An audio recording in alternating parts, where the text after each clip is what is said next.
Welcome back to Courageous Podcast. I am your host, Musudeen, and today I am excited to introduce something new.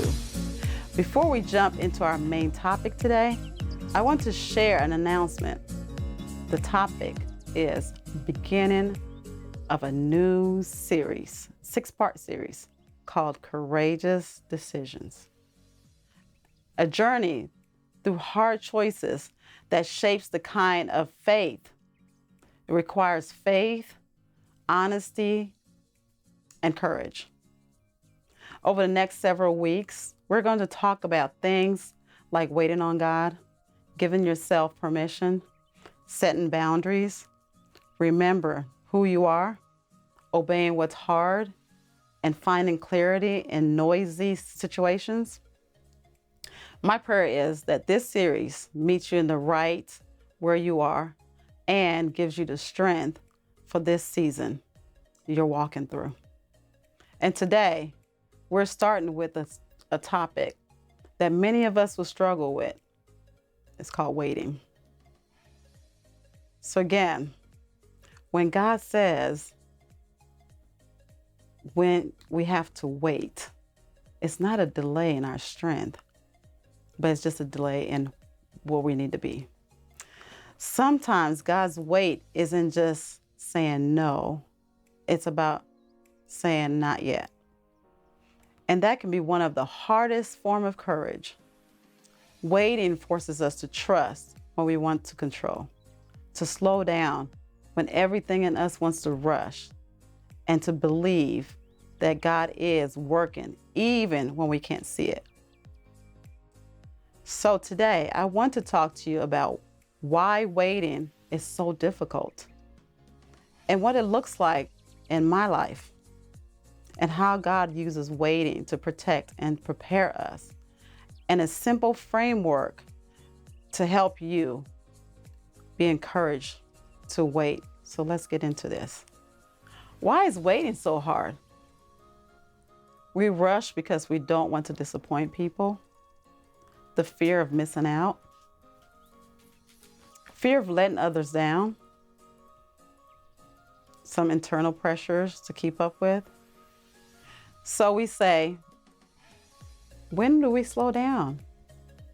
Every rush, yes, it's not equal to no, but it's to rest and get clarity and alignment.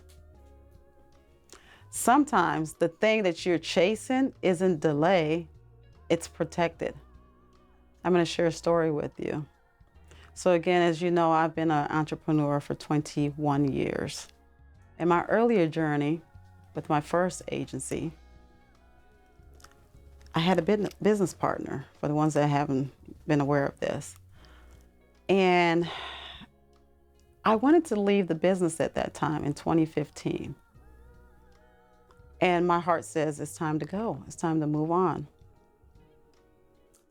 And I was going to do it, like rationally just do it because I was tired, Then I had a conversation with a friend. And again, it was the Lord that spoke to her and she talked to me. And she said, you know how much hard work you put into that company? You should not leave. Even though I had good intentions that I needed to leave. That was just, it needed to happen according to my standards. There were some things that went on behind the scenes that were not really favorable. It was hard. It was even hard to go in to do the job and to have that face and to be, the joyful person I was and things like that. But because I was given that piece of advice, I stayed into it for another year and I kept enduring it, just kept going. But during that time, there was a lot of prayer, fasting, talking to the Lord, like, why should I be doing this and things like that. And again, it wasn't a comfortable situation.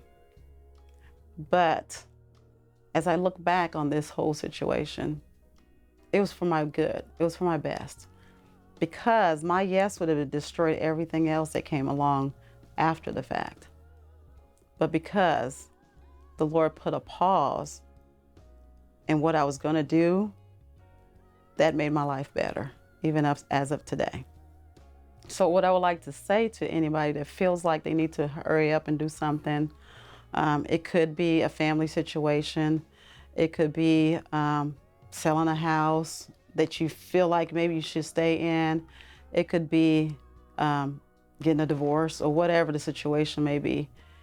You want to take a pause and get clarity. I say pray about it.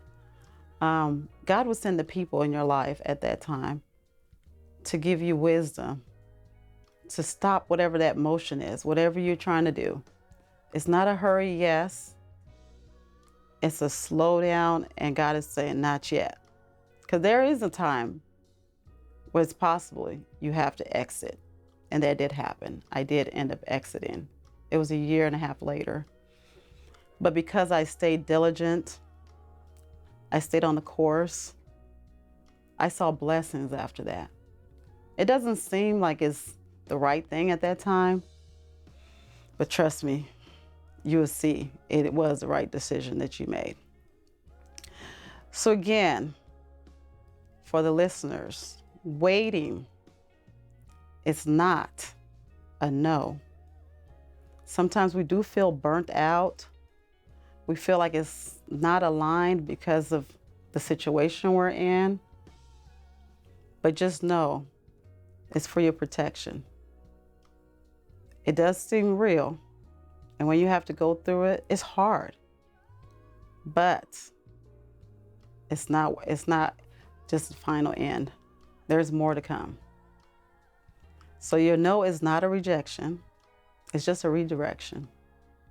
And waiting is a redirection.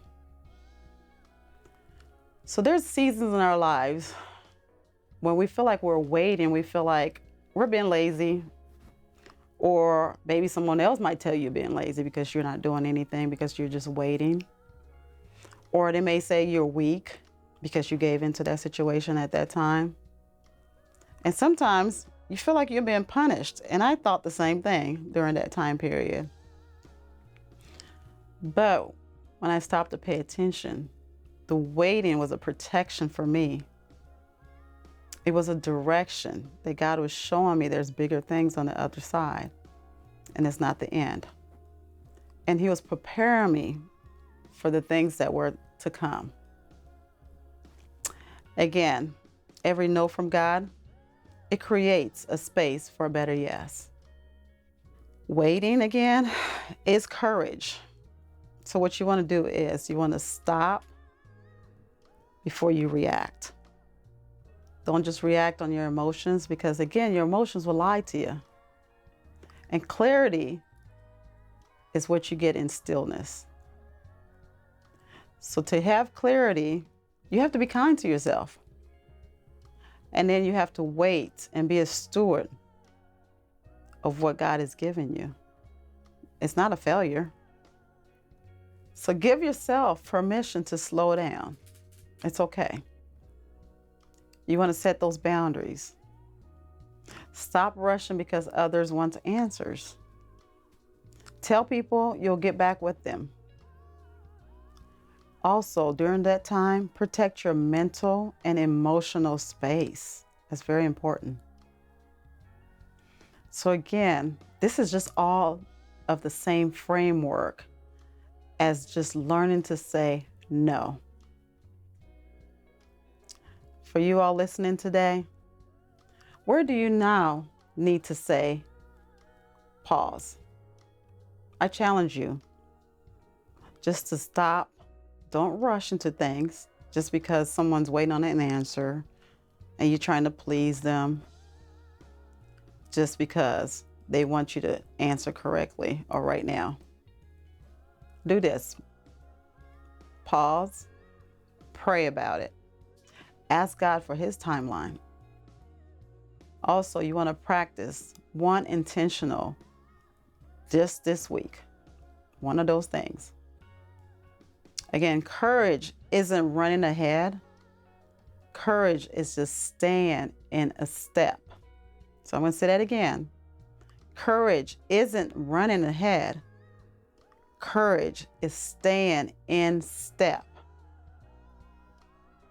Just remember, when something comes to you that you have to feel like you need to say yes immediately, just know by you waiting, it's giving you more courage. I also invite you to tell your story. You can put it in my Facebook page, which is Live Courageous, or you can also put it in Instagram, Live Courageous, or YouTube. For next week, again, we have 6 different topics. It's going to be giving yourself permission. Why is permission so important? Because it's spiritual and emotional, and it's necessary. So, thank you for listening. This is Live Courageous. Stay strong.